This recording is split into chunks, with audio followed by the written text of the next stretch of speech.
వెళ్ళాలి. జ్ఞానాత్మత నింపండి. ఈమె నా ప్రభావ చదివిన చదువు వ్యర్థ కాకుండా కొంత రాయించేయండి. దుష్ట శక్తుల్ని కూడా రాయిపరచండి. Whereas like a Shiki Baba Sas make it. Now Monk make it, Shiki Baba to help make it, Shiki Baba aunt make it. We praise the Lord, we worship the Lord God Almighty. We adore the Lord God Almighty. Now lay the good hand upon her love. Blessed abundant love, compassion, Lord. Touch her in Jesus' name. Pour out thy precious blood upon her master. Strengthen her master. Let it make it a Shiki Baba aunt make it. Then a Baushitlo, the Balamana Sakshika Sadhanaga Bidan Barkuna. Ace number ప్రార్థిస్తున్నాం తండ్రి. ఆమేన్ ఆమేన్. అతని మార్గము నా ఎద్దకు రండి, ఈ మాట ఆలకించుడి. ఆది నుండి నేను రహస్యంగా మాట్లాడిన వాడను కాను. విమోచకులను ఇజ్రాయేలు పరిశుద్ధ దేవుడైన యెహోవా ఇలాగ సెలవిస్తున్నాడు, నీకు ప్రయోజనము కలుగునట్లు నీ దేవుడైన యెహోవాకు నేనే నీకు ఉపదేశం చేయదును, నీవు నడవలసిన త్రోవను నిన్ను నడిపించుదును. అది దేవుడి దగ్గర నువ్వు చదవడు. ప్రతిదీ దేవుడి ఉపదేశం కరెక్టా కాదా, ఏదైనా రివ్యూల్ అయినా విక్టర్ కాల్, నువ్వు సొంత ఆలోచనలో పోవద్దు. మళ్ళీ చెప్తున్నా చూడు, దేవుని పైన ఆధారపడు. అది గాడ్స్ విల్లా కాదని. దేవుడే మీరు కూడా అంతే.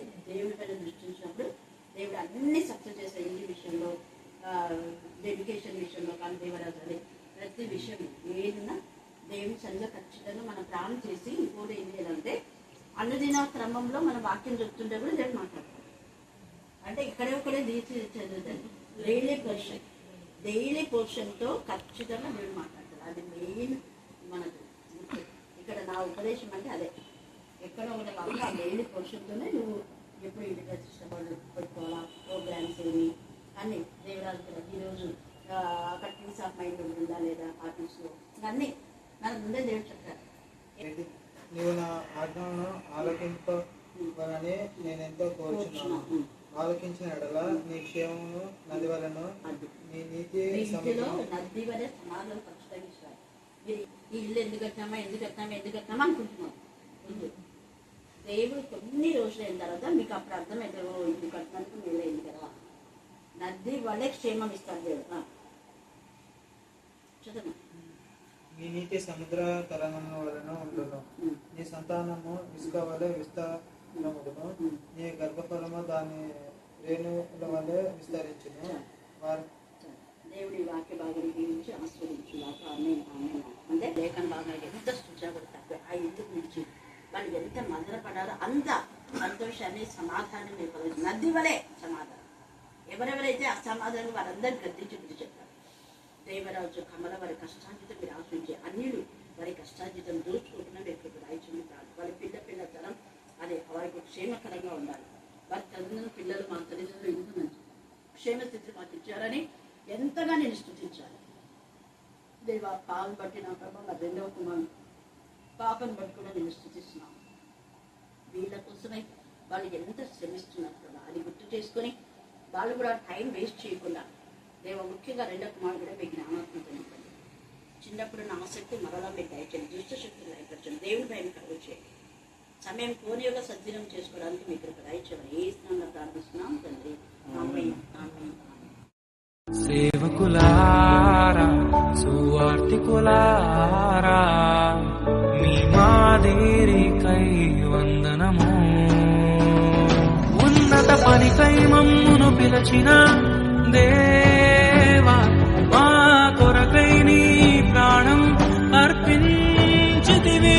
నీలో నిలచి ఉండుటే మా భాగ్యము. నీ కొరకై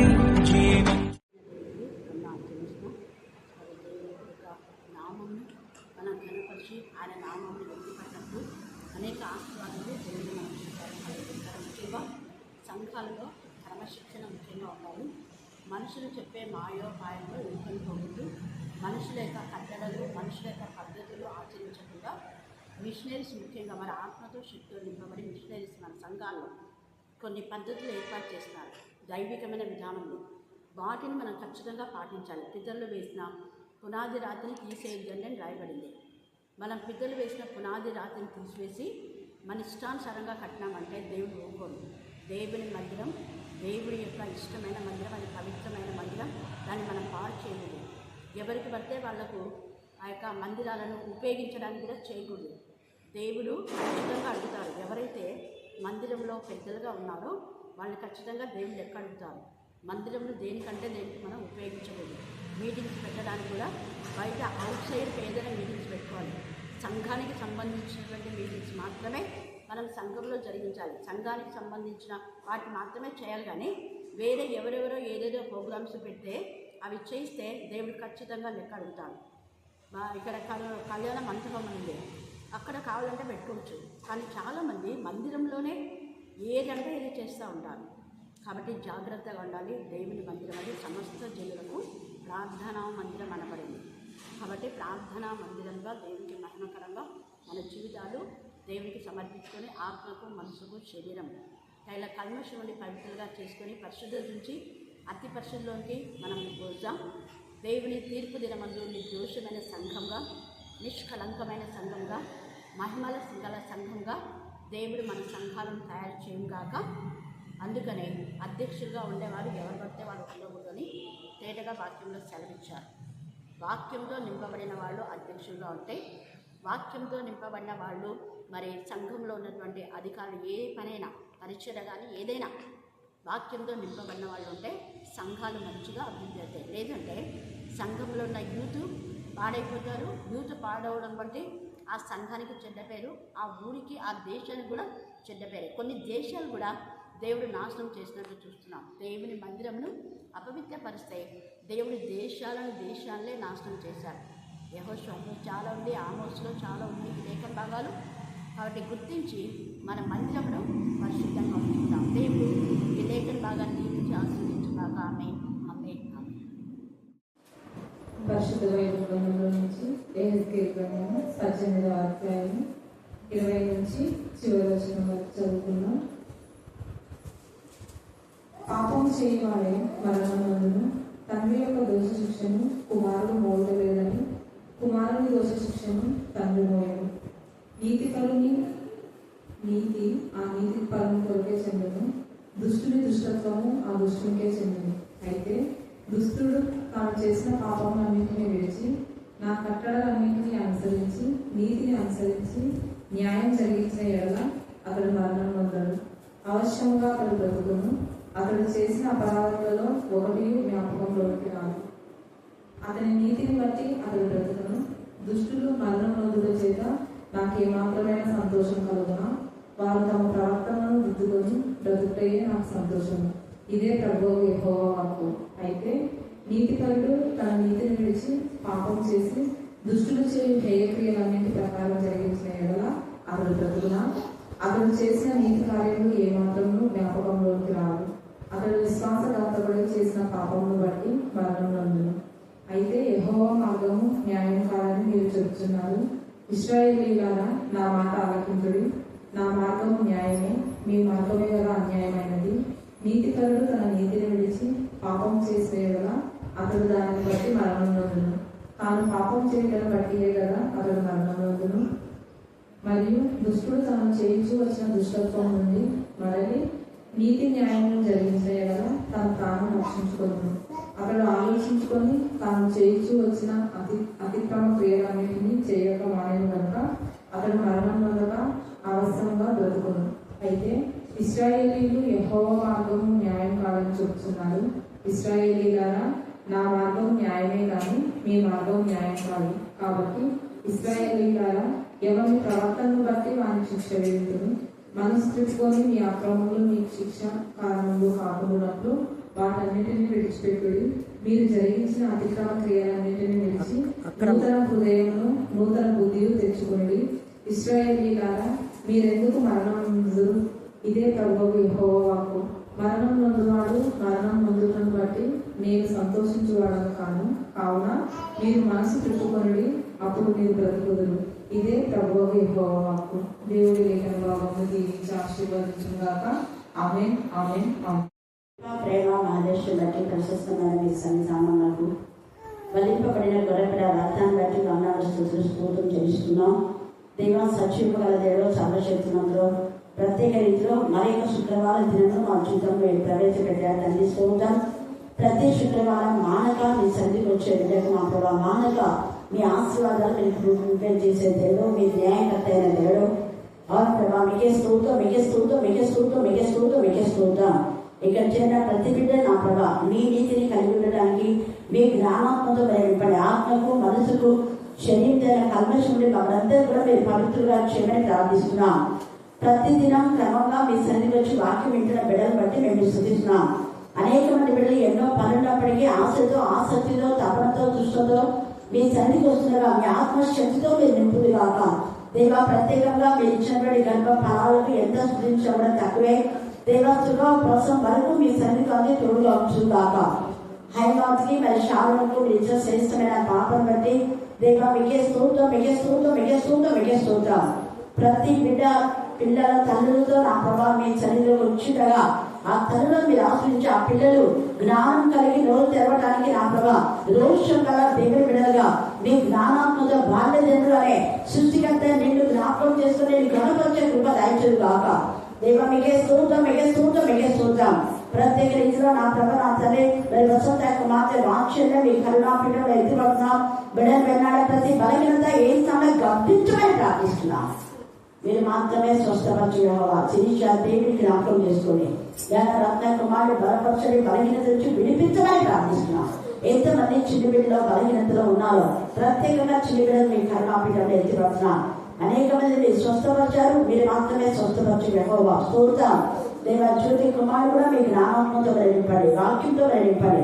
వసంత మొక్కలు బట్టి నా తన చిన్న కుమారుడు ఏమాత్రం కూడా తండ్రి అయిన దేవుడు కూడా ఏమని చెప్తున్నాడంటే ఒకవేళ దేవుడికి విరోధమైన పాపం చేసినా కూడా క్షమాపణ కోరుకుంటే దేవుడు క్షమించడానికి కృపగల దేవుడు. దుష్టుల మరణం ఆయనకు సంతోషం కాదు. ఈరోజు మన ధ్యానాంశం ఏంటంటే దుష్టుల మరణం ఆయనకు సంతోషం కాదు. చెప్పండి, దుష్టుల మరణం దేవుడికి సంతోషం కాదు. దేవుడికి దుష్టుల మరణం సంతోషం కాదు. అంటే సంతోషం కాదంటే దుష్టులు మరణిస్తుంటే దేవుడు బాధపడుతున్నాడు. అందుకనే ఆదికాండం 6వ అధ్యాయంలో కూడా అక్కడ నరుని చేసినందుకు ఆయన ఏం చేశాడు? నొచ్చుకున్నాడు హృదయంలో, సంతాప పన్నాడు, హృదయంలో నొచ్చుకున్నాడు. అంటే బాధ వచ్చింది. వీళ్ళు ఎందుకు నేను చేశానా? ఎంత చేసినప్పుడు సంతోషపడ్డాడు. మనుషులను చేసినందుకు, సృష్టిని చేసినందుకు ఆయన సంతోషపడ్డాడు. ఆదామ అవ్వను చూసి ఆయన సంతోషపడ్డాడు. వాళ్ళతో రోజు కలిసి దేవుడిని గణపరిచే విధానంలో వాళ్ళు ఇష్టపడ్డాడు దేవుడు.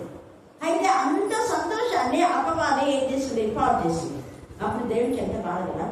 కానీ పాడు చేయడానికి కారణం ఏంటి అంటే ఈ స్త్రీ అపవాది యొక్క మాట వినడమే. దేవుని మాట వినేవాళ్ళు అపవాది మాట వినకూడదు. దేవుని మాట వినేవాళ్ళు అపవాది మాట విన్నామంటే వాళ్లకు బాధనే, సృష్టికర్త అయిన దేవునికి కూడా బాధనే. చూసారా?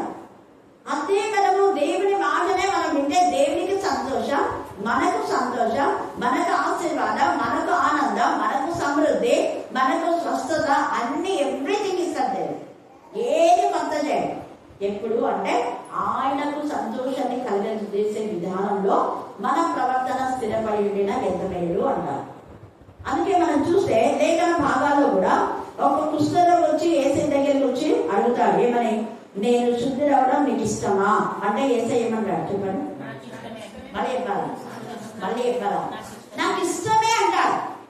ఇష్టం లేదు అనే మాట అస్సలు చెప్పాడు యేసయ్య. ఎంత ప్రేమ కలుగుతండి. అదే మత్తయి సువార్త 15వ అధ్యాయం 22వ వచనం చదవండి. మత్తయి సువార్త 15:22.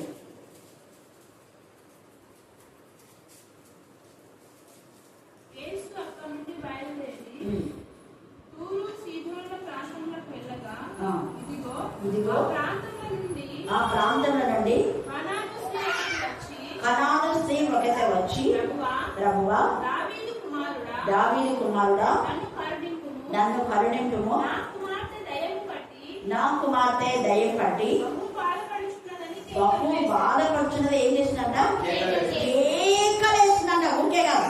అది మనం కూడా దేవుని సన్నిధిలో మన పిల్లలకు బాగలేకపోతే దేవుని సన్నిధికి వచ్చి ఆక్రందన చేయాలి. చాలా మంది దేవుని సన్నిధికి రాకుండా ఊగా ఏడ్చుకుంటుంటారు. ఏడ్చుకుంటుంటే రోగాలు పోతాయా? అసలు రోగం ఎందుకు వచ్చింది అని మనం ఆత్మ పరిశీలన చేసుకోవాలి.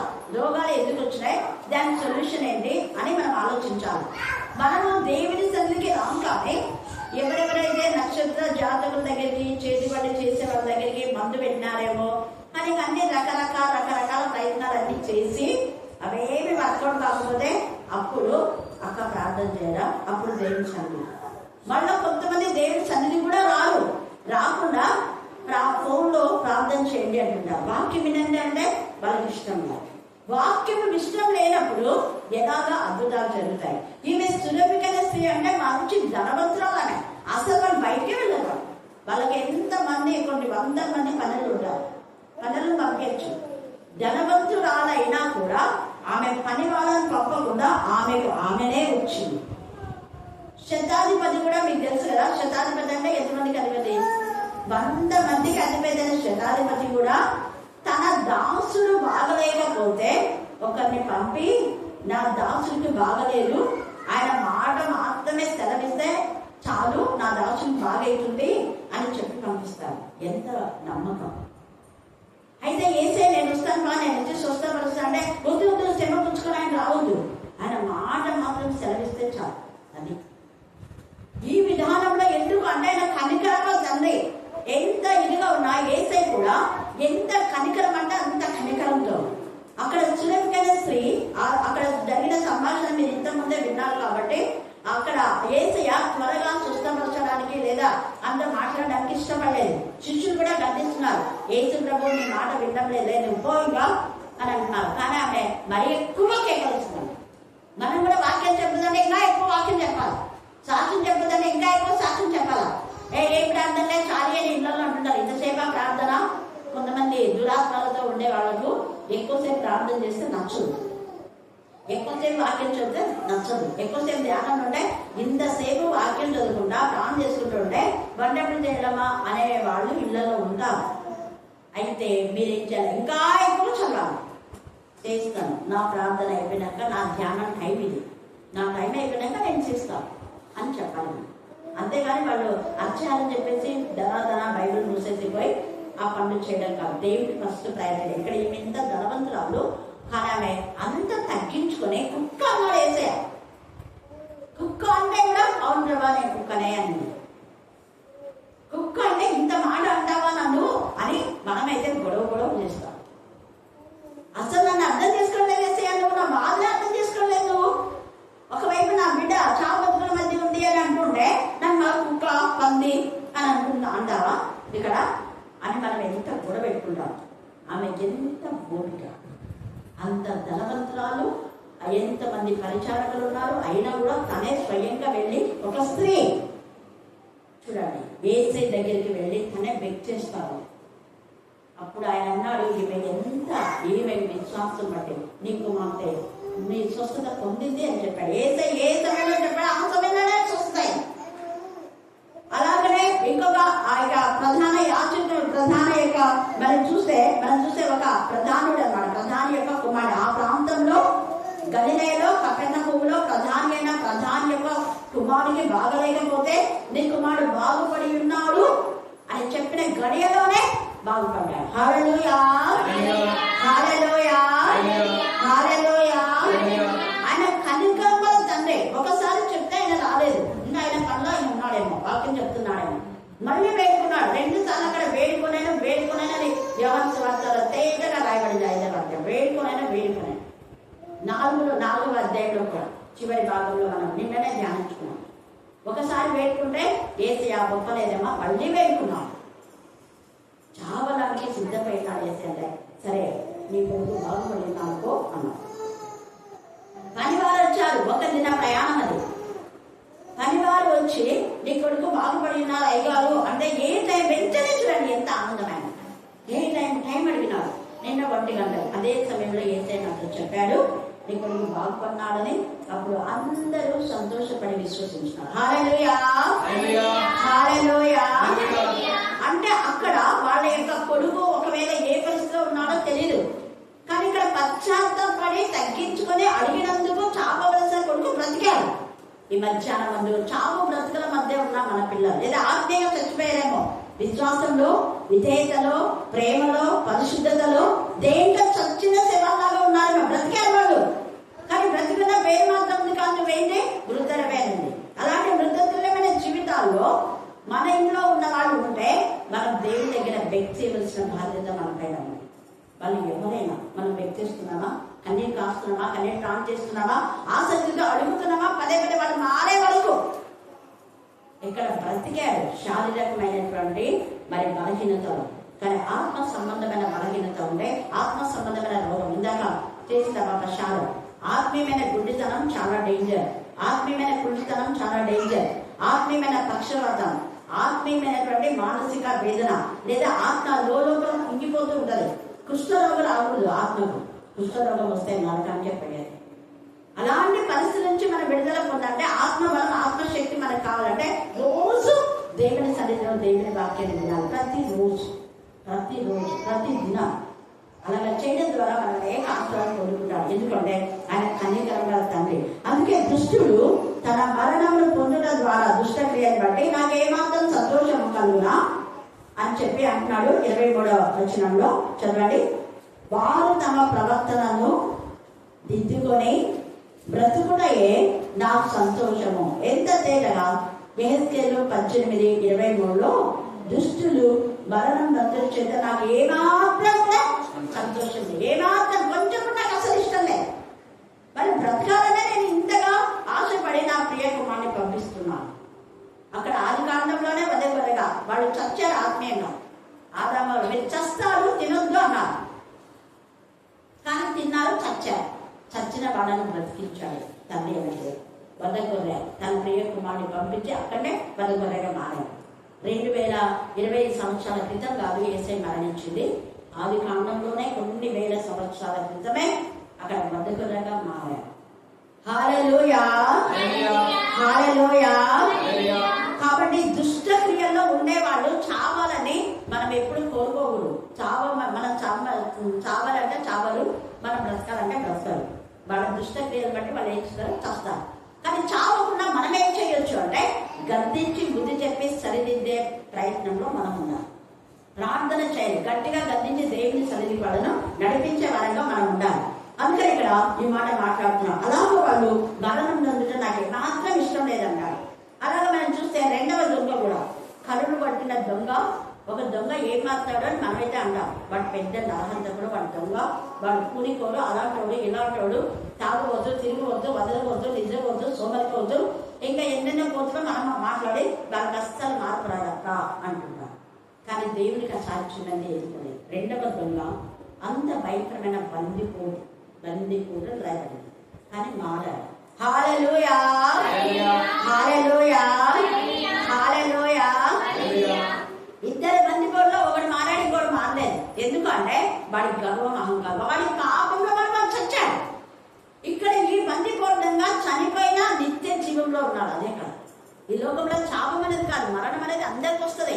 ఇక్కడ దేవుడు మరణం గురించి ఏ మరణం గురించి మాట్లాడుతున్నాడు అంటే శారీరకమైన మరణం గురించి మాట్లాడడం లేదు.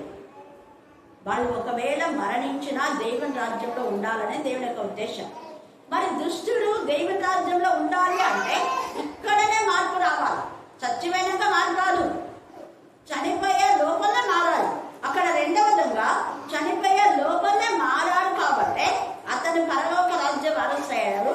నేనే నువ్వు నాతో కూడా పరదేశం, నాతో కూడా పరిశుద్ధుల యొక్క మరి స్థలంలో, నాతో కూడా నీతిమంతుల నివాసంలో, నాతో కూడా దేవుని యందు నిద్రించిన వారి యొక్క నివాసంలో నువ్వు ఉంటావు. కానీ వానికి ఆ యొక్క ఆధిక్యత లేదు. మొదటి దొంగ వాడి నరకంటే, అందుకే ఆ నరకానికి పోకూడదని ఈ రెండవ దొంగ మారిన వెంటనే వాడిని గద్దించాడు. కానీ మనకి బుద్ధి రాదు. మనం గద్దించవలసిన బాధ్యత మన పైన ఉంది. ఎందుకంటే ఆ రెండవ దొంగకే అంత బాధ అయిపోతే మరి తండ్రి అయిన దేవునికి ఇంకెంత బాగుంది. ఆ రెండవ దొంగనే కాకుండా చనిపోకూడదని ఆశపడి, రే మనకి తగిందిరా, నువ్వు అన్నద్దు, ఆయన నిర్దోషి, పాపాలు ఒప్పేసుకో అన్నట్టు ఆడ ఎంత జరిగిందో మనకి ఇక్కడ గుప్తంగా రాశాడు. ఒప్పుకుంటే అలా క్షమిస్తాడు. ఇందాకనే చెప్పాడు కదా, తండ్రి మీరేం చేసిన వీరేటో వీళ్ళకి క్షమించమన్నాడు. ఒకవేళ పాపుడైనా. కాబట్టి మనం కూడా క్షమాపణ పొందుతున్నాం. క్షమించగల గుణం ఆయనకు ఉంది. కానీ వాడు క్షమాపణ కోరుకోలేదు, తప్పులు ఒప్పుకోలేదు, తన పశ్చాత్తాపం చేయలేదు. ఇక్కడ దొంగ తన యొక్క తప్పులు ఒప్పుకున్నాడు, పశ్చాత్తాపన్నాడు, క్షమాపణ కోరుకున్నాడు, రాజ్యమును వెతికాడు. ఆయన వెతికింది మొదట ఆయన రాజ్యాలు ఆయన నీతినే. నాకు ఎంత బాధపడుతున్నా, నేను చచ్చిపోతున్నా, నాకు అన్ని కాలు చేతులు అంతా లాగుతున్నాయి, మాకు ఈ బాధ నుంచి తప్పించవా అని కూడా అన్నాడా? అన్నాడు. మనలైతే దేవుని సన్నిధికి రారు. ఏం రాలంటే భయంకరమైన తల్లో పక్క అదక్క ఇదక్క అన్ని రోగాలన్నీ పెట్టేస్తున్నారు. దేవుని సన్నిధిలో అన్ని లైన్ అయిపోతాయి. దేవుని సన్నిధికి వచ్చే బిడ్డలకు రోగం వైపు చూడకుండా సెలవైబడిన ఏసై వైపు మనం చూస్తే మన రోగాలన్నీ లైన్ అయిపోతాయి. అందుకని ఆయన అంటున్నాడు కదా, నీతి మంతుడుగా వాడు జీవించడమే నాకు ఇష్టము అంటున్నాడు. చూడండి 24వ వచనం చదవండి. అయితే నీతిపరుడు ఇప్పుడు ఇంతవరకు దుష్ట మార్గంలో ఉన్నవాడు చచ్చిపోతే నాకు ఇష్టం లేదు అన్నాడు. మళ్ళీ రెండోది ఏమంటాడు, ఒకవేళ నీతిపరుడుగా ఉండి తన నీతిని విడిచి పాపం చేసి అదే వాడు అంతవరకు నీతిమంతుడుగానే ఉన్నాడు. కానీ ఈ రోజు పాపం చేస్తే అదే లెక్కలోకి వస్తుంది. 30 ఏళ్ళు నువ్వు పరిశుద్ధంగా నీ పరిశుద్ధత తేలిపోతారు. గుర్తుపెట్టుకోవాలి. ఒకవేళ దుష్టుడు 20 సంవత్సరాలు పాపం చేసినా ఈ రోజు వాడు పాప క్షమాపణ పొందితే 2 రోజుల వల్ల నిజమైన పశ్చాత్తాపం ఉంటే వాడికి క్షమాపణ వస్తుంది. ఎందుకంటే వాడంతా మళ్ళీ పశ్చాత్తాపడం కాదు, పశ్చాత్తాపడి ఇక మీద చేయకూడదు.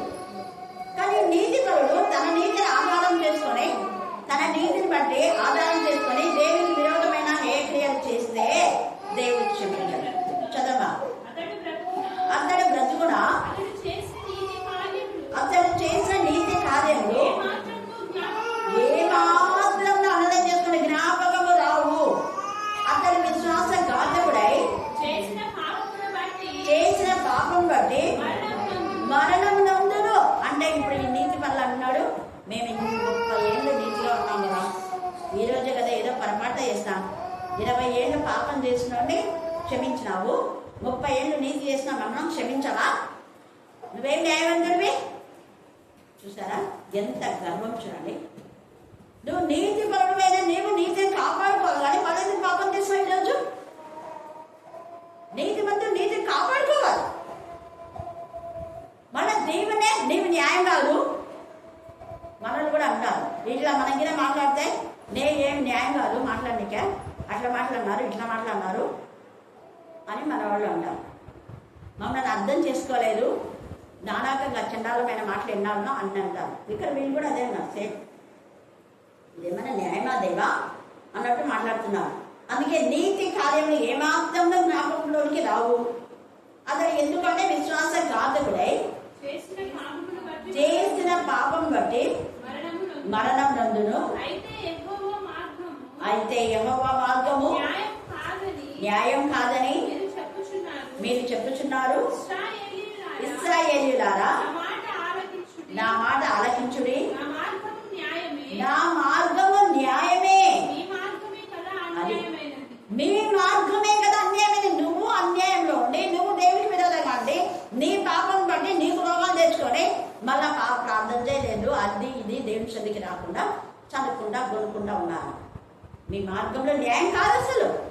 నేను చెప్తున్నా కదా, నా సన్నిధికి రండి మీరు స్వస్థపరిచేవా నేనే అన్నాడు కదా. వాక్యం ద్వారానే స్వస్థత, వాక్యం ద్వారానే బలం, వాక్యం ద్వారానే శక్తి. ఎంత తేజగా యెషయా 53లో మనం చూస్తే ఆయన పొందిన దెబ్బల ద్వారా మనకేంటి స్వస్థత. నిశ్చయంగా ఆయన మన వ్యసనములను భరించను, మన రోగములను వహించాడు. ఆయన భరించాడు, నువ్వు భరించదు. నువ్వేమనుకున్నావు? నీ బాధ వైపే చూసి అబ్బా నాకు భయంకరమైన తలనొప్పి, అబ్బా నాకు భయంకరమైన వేద, అబ్బా భయంకరమైన శోధన, అబ్బా ఇన్ని కష్టాలు, అబ్బా అబ్బా అబ్బా అబ్బా అంటున్నావు. రోగాలను అబ్బానే కంటే అబ్బా అని మన అబ్బాయిన మన తండ్రి నన్ను కరుణించు అని అన్నమాట అను. ఎంతసేపు ఇదెందుకు వచ్చింది దేవా, అదెందుకు వచ్చింది దేవా అని బాధను చూసి బాధ వైపు నువ్వు చూసుకుంటా, ఆ బాధను మర్చిపోకుండా ఆ బాధను గురించే జ్ఞాపకం చేసుకుని ఏడ్చుకుంటా కుళ్ళుకుంటా దేవా ఇదెందుకు అదెందుకు అని దేవుని క్వశ్చన్ చేయడానికి మండుకున్న పెంకులో ఒక పెంకాయ అసలు హూ ఆర్ యూ అంటే నువ్వెవరు నన్ను ప్రశ్నించడానికి. నీ బ్రతుకులు దిద్దుకోకుండా తప్పు మీలో పెట్టుకొని పాపం నువ్వు చేసి నీ పాప శిక్ష నువ్వు అనుభవించకుండా మళ్ళీ దేవుని మీద నేరారోపణ చేస్తావా? నీ మార్గంలో సరిపలేదు, మీరు అన్యాయం. నేను న్యాయంగానే మాట్లాడతాను. వాడు అన్ని రోజులు తప్పు చేశాడు, తెలిసి తెలియక చేశాడు 20 సంవత్సరాల పాపం. ఇప్పుడు గుండె పైన ఏంటి పశ్చాత్తాపన్నాడు. పశ్చాత్తాపడమే కాదు, ఇక మీద చేయకుండా ఉన్నాడు. వాడు మంచి జీవితం మార్చుకున్నాడు. అలాంటప్పుడు నేను వాడిని క్షమించకుండా ఎలా ఉంటాను? వాడు నా కొడుకే, వాడు నా బిడ్డే, నువ్వు కూడా నా బిడ్డను. ఇద్దరు నాకేం పక్షపాతం లేదు. నీకు కూడా ఒకటే. ఇక్కడ నేను నీతిని ఎందుకు కాపాడుకో? మరి నీతి తెలిసిన పాపం చేస్తున్నావే. వాడికి నీతి తెలియదు, నీతి న్యాయం తెలియదు. వాడు మూర్ఖంగా ఉన్నాడు. అందుకని వాడిని క్షమించాను. తెలుసుకున్నాడు, క్షమాపణ కోరుకున్నాడు, పశ్చాత్తాపన్నాడు, ఇక మీరు చేయకుండా పరిశుద్ధంగా ఉన్నాడు దావీదులాగా. అందుకే దావీదు ఎంత క్షమించాను కదా నేను. మరి అబ్షాలోమును క్షమించాలి కదా. కింగ్ సౌలును క్షమించలేదు. దేవుడే ఆత్మతో నింపాడు, దేవుడే ఏర్పాటు చేసుకున్నాడు, శామ్యూయల్ ద్వారా దేవుడే అభిషేకం చేసినాడు. మన ప్రశ్న ఇలాగనే ఉంటుంది, మన ఆన్సర్ ఇలాగనే ఉంటుంది. దేవునికి విరోధమైన విధానంలో మనం మాట్లాడడం కాదు. ముందు మన ఆత్మను మనం పరిశీలన, మన తప్పులేంటో, మన లోపాలేంటో మనం సరిదిద్దుకోవాలి. కానీ దేవుని పైన, దేవుని బిడ్డల పైన లేదా రమణ చేయడం కాదు. అలా చేస్తే ఇంకా గ్రంథం వస్తుందని మంచి చెప్తాను. ఎందుకు అంటే చాలా మంది అలాగనే బాధను భరిస్తుంటారు. శాంసన్ కూడా తప్పు తెలుసుకున్నాడు. ముందే చెప్పింది వాళ్ళమ్మ, నాన్న నువ్వు ద్రాక్షరసం తాగకూడదు, నువ్వు పరిశుద్ధంగా ఉండాలైనా, వేశ్యల దగ్గరికి వెళ్ళకూడదు, దేవుడు నేను ప్రత్యేకించినాడు, దేవుడి బలం నీకుంది, ఫిలిస్తీన్లను మరి జయించడానికి, ఫిలిస్తీన్ల పైన దేవుడు నిన్ను నిలబెట్టడానికి దేవుడు నిన్ను ఈలాగా నేను కన్నాను అని తల్లి చెప్పింది. వెళ్ళలేదు. అప్పటికి అమ్మమ్మ సరేలే చల్లే చల్లే అన్నాడు. తర్వాత ఆ చూపులలో పడిపోయాడు. చాలా మంది దేవుడికి విరోధమైన విధానంలో వాళ్ళ చూపుల్లో అందరినీ వశపరుచుకుంటున్నారు. భయంకరం చూపుల్లోనే. నిన్న ఒక ఆమె వచ్చింది, ఏం పాపం చేయలేదేమో, ఒక్క చూసే ఇట్లా అయిపోయినట్టు. అంటే నేను అన్నా ఆ పరిస్థితి కూడా ఎందుకు వచ్చింది, ఆ వయసులో అది అవసరమా అన్నాను. మీరు ఎక్కడికి పోతున్నారు పిల్లలు అనేది మీరు ఎందుకు, మీ ఎంతసేపు మీ పనులు మీరే సరిపోయింది. కొన్ని పెద్దదానివైనా నువ్వన్నా ఎక్కడికి పోతున్నావు, చదువుకుంటున్నావా, కాలేజీకి వెళ్తున్నావు అడిగావా? లేదు. అవతల వ్యక్తులు అంటారు చూపులు కాదు, భయంకరమైన పాపం జరిగిపోయింది, నేను అది ఇది ఆ టెస్ట్ ఈ టెస్ట్లు అని వాళ్ళు ఉంటారు. నువ్వేమంటున్నావు? సమర్థించుకోవడం కాదు, తప్పులు మనం సరి చేసుకోవాలి. హల్లెలూయా, హల్లెలూయా, హల్లెలూయా. ఇలాంటివి వస్తాయని వాళ్ళ తప్పు లేకపోయినా, ఒకవేళ అబ్బాయి తప్పు ఏమీ లేకపోయినా, అమ్మాయి వైపే 100% తప్పు ఉన్నా కూడా లోకం భయంకరంగా ఉంది కదా. అందుకని యోగు తెలుసు ముందే, అబ్బో ఈ ఆడవాళ్ళు చాలా ఇది తప్పంతా వాళ్ళని పెట్టుకొని మా మీద వేస్తారు, లేదా ఈ మొగళ్ళది చాలా కన్నింగ్ ఫెలోస్, వీళ్ళు తప్పంతా వాళ్ళని పెట్టుకొని మా మీద వేస్తారని చెప్పేసి వాళ్ళు ఏం చేసినారంటే, కన్యక నేను ఎలాగ చూస్తున్నాను యోగు. అది మనకు ఉంది అంటే మన జీవితాలు క్షేమ స్థితిలో ఉంటాయి. కన్యకను ఏమైనా పురుషుడు నేను ఎలాగో చూద్దును అని మన యొక్క పరిశుద్ధమైన చూపులు, పరిశుద్ధమైన తల్లి. ఎవరిని చూసినా మన సొంత కొడుకు, మన సొంత తమ్ముడు, మన సొంత అన్న, తండ్రి, ఇదే భావం పడ్డా, ఇంకా వేరే భావం ఉండకూడదు. యోగు మనతో మాట్లాడుతున్నాడు. అందుకే యోగుని నిర్శుద్ధాన్ని బట్టే దేవుడు పోయిందంతా తిరిగి ఇచ్చినాడు. పోయినటువంటి మన జీవితంలో మనం పొందుకున్నటువంటి బాధలన్నీ కూడా దేవుడు తొలగించి సంతోషం, సమాధానాన్ని దేవుడు కలుగజేస్తాడు. ఎప్పుడు అంటే మనం తిరిగినప్పుడు. ఆయన న్యాయవంతుడైనా ఎప్పుడైనా అన్యాయం చేయడు. ఇంత కష్టపడి చదివా మా పిల్ల, అట్లా చదివా ఇట్లా చదివా ఉద్యోగం రాలా అని అన్నప్పుడు, మా కొడుకు ఇంత కష్టపడుతున్నాడు, వాడి కష్టం జీవించలే. దేవుడు ఎప్పుడు అన్యాయం కాదు. దేవుడికి సమయం ఇవ్వకుండా నువ్వు ఎంత కష్టపడేది వేస్టే.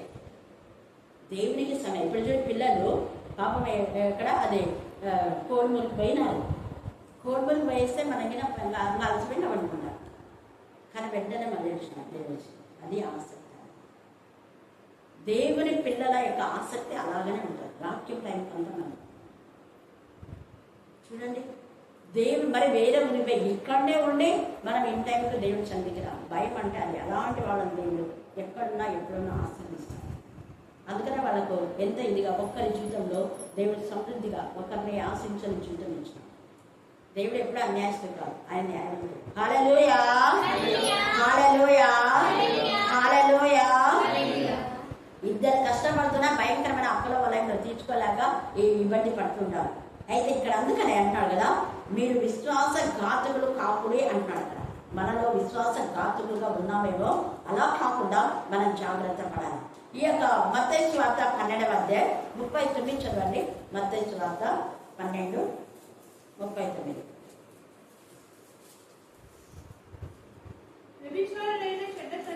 చూడండి, అండర్లైన్ చేసుకోండి. ఎవరన్నా సూచక్రియలు ఏదైతే వ్యభిచారులైన చెడ్డతరం. ఈ చెడ్డతరం వారికి ఏం జబ్బు అంటే దేవుడు ఏదైనా మేలు చేస్తే దేవుడు మంచి అంటారు, మనం ఏమైనా మేలు చేస్తే మంచి అంటారు. మన చెడ్డని నువ్వు చేసేది చెడ్డ, నువ్వు చేసేది పాపం, దాన్ని సరిదిద్దుగా అంటే అయిపోయింది. ఇంకా అయిపోయింది. ఇంకా వాళ్ళ మీద ఏం మాట్లాడినా అది మాట్లాడతారు. అందుకే వీళ్ళని ఏమన్నారంటే సూచక్రియలు చేస్తేనే మేము బాగుపడతాం, అద్భుతాలు జరిగితేనే బాగుపడతాం, ఉద్యోగం వస్తేనే మేము దేవుడు అనేవాడు చెడ్డతరం, చెడ్డవాడు అన్నాడు. యేసయ్య కూడా బలా నమ్మకమైన మంచి దాసుడు అని ఆ యొక్క 5 నాణ్యాలు ఇస్తే వాడు కష్టపడ్డాడు, వాడు పని చేసుకున్నాడు. పని చేసుకొని ఆ యొక్క సంపాదనను మీరు ఇచ్చిన దానికి నాకు చాలా సంతోషమైంది అయ్యగారు, ఇదిగో మీరు తీసుకోండి, మీరు ఇచ్చిన దానికి కృతజ్ఞత. అక్కడ అధికారం ఏం చెప్పరా, నువ్వు ఇదిగో ఇంత ఇచ్చి ఇంత తీసుకురా అని చెప్పలేదు. అతనే సంతోషంతో ఇచ్చాడు, ఇంత సంపాదించాను నేను అని. అందుకే సంతోషపడి బలా నమ్మకమైన మంచి దాసుడు అన్నాడు. మంచి బలా అన్నాడు. ఇద్దరిని కూడా, 2 తెచ్చిన అతన్ని కూడా అలాగే అన్నాడు, 5 తెచ్చిన అతన్ని అలాగే అన్నాడు. ఈ ఒక్కటి వాడు ఇచ్చిన దానికి విశ్వాసఘాతకుడై వాళ్ళలో తప్పు పెట్టుకొని వాడు సోమరిపోతే, వాడు సరిగా పనిచేయక, వాడు పనిచేయడం చేతగాక, నువ్వు కఠినవు నాకు తెలుసు, నువ్వు విత్తన చోట పోయేవాడు, విత్తన చోట పోస్తే నీకు ఎందుకు ఇస్తాను నా పనికి మాట్లాడా అంత డబ్బు. ఒక్క కాయిన్ అంటే 1 తులం బంగారం అనుకోండి. 1 తులం బంగారం ఇప్పుడు లెక్కలో 1,00,000. 1 తులం బంగారం నేను నీకు ఇస్తే ఏదో పాపం అని నువ్వే నాకు సొంత అన్నవా, అక్కవా, చెల్లివే, పనివాడివి నువ్వు. పనివాడు అయినా కూడా పాపం చేసుకొని బతుకుతాడని అయ్యో పాపం జాలి తెలిస్తే పోనీ నువ్వు నీకు చేత కాదు, చేతనైన వాళ్ళకి ఇచ్చి నేను దీంతోనే ఏం పని చేయలేనులే, వేరే వాళ్ళకన్నా ఇస్తే వాళ్ళన్నా పని చేసుకునేవాళ్ళు. పోనీ 2 కాసులు ఉన్నాడు కన్నా ఇవ్వాల్సింది, నేను చేయలేను నువ్వే తీసుకో, ఇది కూడా ఒకటి, లేదా 5 కాసులు కన్నా ఇవ్వాల్సింది. కానీ తీసుకుపోయి దాన్ని దాచి పెడతావా, పనికి వాళ్ళ బ్యాంకులో పెడితే నాకు వడ్డేస్తుంది కదా. షావుకాళ్ళ దగ్గరికి అన్నాడు, చాలా మంచి పదం అక్కడ యేసయ్య యూజ్ చేస్తున్నాడు. ఎవరి దగ్గరికి వెళ్ళి పెట్టమన్నాడు అక్కడ, షావుకారులు అనే మాటలో వాళ్ళు మనకి హెల్ప్ వస్తుంది అక్కడ అర్థం. నీకు ఆ డబ్బు ఉపయోగపడితే వేరే వాళ్ళకి ఉపయోగపడుతుంది. మనలో పెద్ద బలిచ్చినావులే, బలిచ్చినావులేనైనా నువ్వు కాబట్టి ఇచ్చినావు, ఇట్లనే మనం మాట్లాడు. నిన్నెవరు తీసుకోమన్నారు, ఎవరు మాట్లాడారు, వేరే వాళ్ళకి ఇవ్వాల్సింది, నీకు అవసరం లేదు కదా, వేరే అవసరమైన వాళ్ళకి ఇవ్వు. అనవసరమైన మాట్లాడు, దాని ద్వారానే చెడ్డవాళ్ళు అయ్యారు. ఇక్కడ కూడా చెడ్డవాళ్ళు సూచక్రియలు ఎంతసేపు మేలు పొందుకున్నారే వాళ్ళు చెడ్డవాళ్ళు. దేవుని దగ్గర నుంచి కొంచెం బాధ మనం అనుభవించదా, యోగుల అనుభవించు. ఎంత మేలు పొందుకున్నాం, ఎన్ని ఆశీర్వాదాలు ఉన్నాయి, ఏం కొంత బాధ భరిస్తే అనుకుంటున్నారా?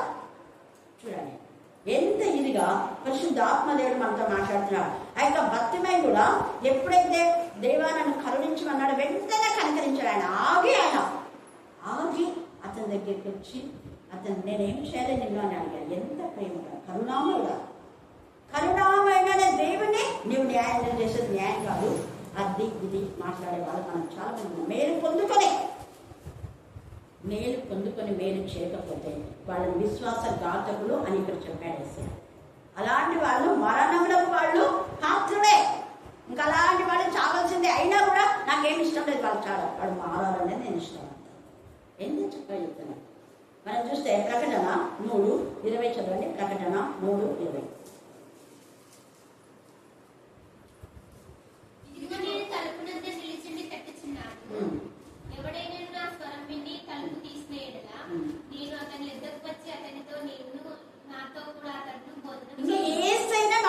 మనకేం బాధ ఉంటుంది, ఏ బాధ ఉంటుంది. దేవుని బట్టి మన బాధలన్నీ మర్చిపోవాలి. సిలువలో వేలాడుతున్న యేసయ్యలో మన బాధ ఆయన భరించాలని తెలిస్తే ఈ బాధలే కావు.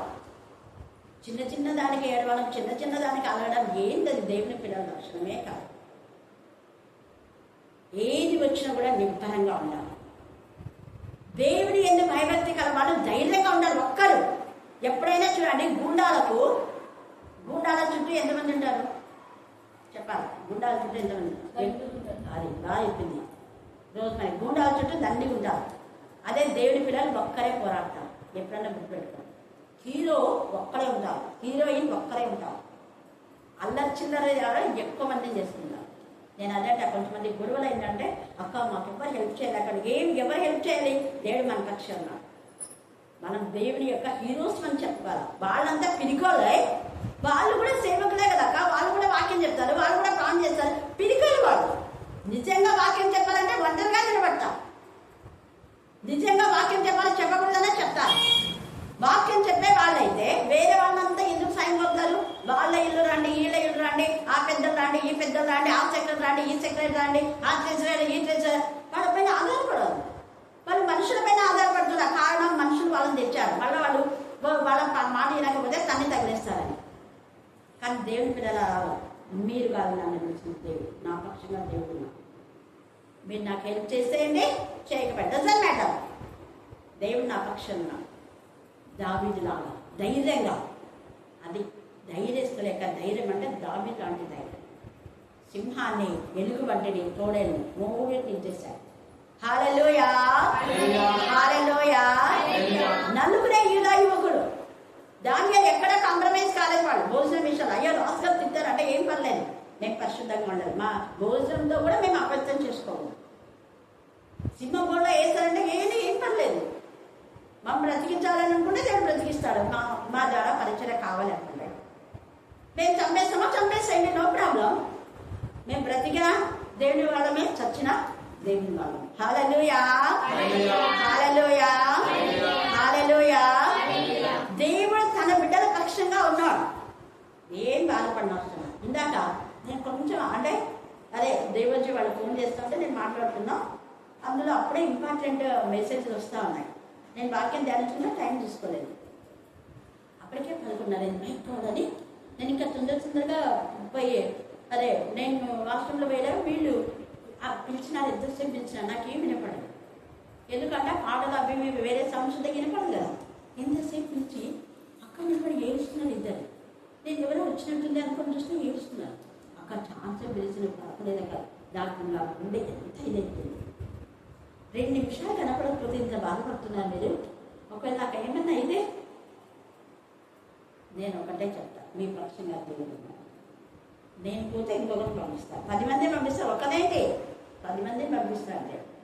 హల్లెలూయా, హల్లెలూయా. కానీ వారి ప్రేమను బట్టి దేవుని స్తుతించాను. ఊరికే జస్ట్ ఒక గంట కూడా కాదు. దేవుని బిడ్డల పట్ల అలాంటి వాళ్ళు ఉంటారు. చాలా వాళ్ళు పెద్ద మన గొప్ప జన వేలు మనకు అవసరం. మన గురించి అర్థం చేసుకునే వాళ్ళు ఇద్దరున్నా చాలు. అందుకే ఇక్కడ యేసయ్య ఇంతమంది వీళ్ళు ఎవరున్నా కూడా నా మాటలు మీరు అర్థం చేసుకుంటే నాది న్యాయం అని మీరు అనుకుంటారు. మీది న్యాయం కాకుండా నన్ను మాట్లాడతారా అంటాడు. ఇక్కడ ఎంత తేలిగా పరిశుద్ధాత్మ ఆయన పైన నిజంగా మనం అనుకుంటే తలుపు ఆయన తప్పుతున్నప్పుడు తీస్తే ఆయననే వచ్చి మనతో భోజనం చేసి సంతోషపడతాం. ఎంఐ గ్రామంలో ఉండే వాళ్ళకు ఆయన వాళ్ళతో కలిసి భోజనం చేశారు. 2 కొరింథీ 6:18, 1 కొరింథీ 3:16, 16-18 మీరు చదువుకోండి. దేవుడు మనతో ఆయన కనికరం పడతాను. Jesus move with compassion. ఎంత కనికరం అంటే అంత కనికరం. బుద్ధి భిక్షలు పిలిస్తేనే వచ్చాడు. అలాగనే జక్కయ్య చుంకం బుద్ధదాడే మారమని యేసయ్య ఏం చెప్పలేదు. అతనికి యేసయ్య యొక్క మాట జక్కయ్య కింది దిగు అన్నాడు. అంతే, దిగు, నువ్వే పరిస్థితిలో దాని నుంచి దిగుగో. ఎంత నేనే నీ ఇంటికి రక్షణ వచ్చినాను. యేసయ్య చెప్పకపోయినా ప్రభువా నేను అక్రమంగా ఎవరెవరి దగ్గర తీసుకున్నానో వాళ్ళందరికీ 400 తెచ్చిస్తాను. ఇక్కడ కూడా యేసయ్య మీ అక్రమ కార్యంలో మీరుండి మళ్ళీ నా మార్గము క్రమంగా లేదని అంటారు. మీరు అక్రమంగా ఉన్నారు, మీ అతిక్రమాలే. చూడండి ఇక్కడ 28వ వచనం చదవండి. యెహెజ్కేలు అతడు ఆలోచించుకొని, అంటే దేవుడు న్యాయవంతుడని దుష్టుడు తాము చేసిన దుష్టత్వం నుండి మరలి నీతి న్యాయంలో జరిగించిన ఎడల ప్రాణం రక్షించుకుంటాడు అని వాక్యం వింటే అప్పుడు అతడు ఆలోచించుకొని తాను చేయించు వచ్చిన అతిక్రమంగా క్రమము